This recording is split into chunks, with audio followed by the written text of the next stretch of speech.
pagdami ng building dito, pabor doon sa mga tao na hindi sila nagsasaka dahil magkakaroon ng trabaho. Pero sa magsasaka, malaking kabawasan.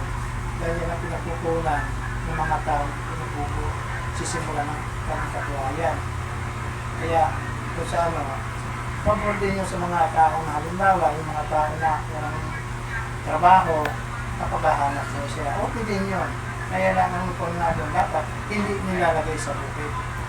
Dapat yung sa hindi napapakinabangan na lupa, doon nila nilalagay. Kasi pagdating ng araw, gutom ang abutin ng tao. Hindi sasapat ang binibigay nilang kita ng tao, pwedeng babasan, pwedeng dagdagan.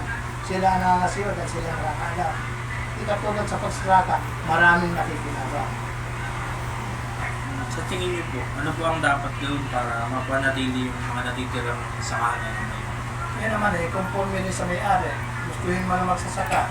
Sa yung may-ari, pinakuka na dahil nasa mga bibit na tubig. Wala na sila makuha ng tubig, walang madaanan. Kaya napipilitan ibigita. Bali sa ngayon po, ang mag-decision po ay yung mga may-ari na lang ng lupa. Wala na pong magagawa ng sasakahan. Wala na magagawa. Kaya nagiging maliit na lang sa sakahan. Kaya karamihan ngayon, natutuyo yung palay. Dahil na yung mga dapat maabot ng tubig, hindi na maabot dahil marami na mga gusto. Karaben, pag po nagtatanim kayo, yung kinikita niyo po doon, minsan po ba nangyayari po na parang palay din po yung kapalit ng pagtatanim niyo or Pag palay sa bukid talaga, magaling porsyento ka, pala ang kapalit ang mo. palay? Pira yung arawan ka. Pag sinabing arawan kasi pira pagdating ng hapon. Sa inyo po palay? Pala talaga. Ayaw ko ng pira.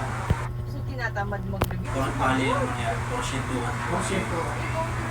Matagal na po kayo nagtatanim, Karaben, nagsasaka. Mga 40 taon na. Dito din po yan sa likod, Karaben. Wala pa pong 36 taon na ako. Mhm. Dito.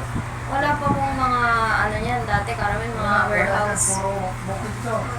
Puro bukid to. Wala kang makikita dyan na mga warehouse to. Pati po yung mga bahayan dati, ano wala. Magkano ng tao dito? Dito na sa Conento. Aapat lang kami. Mga tira po dati.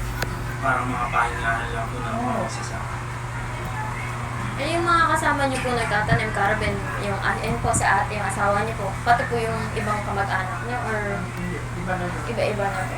Kasi pag naalat ka ng patay, naayos na yun ang anak ko. Pamilya, yun inaayos na naayos na. At ako naman ang babantay. Opo.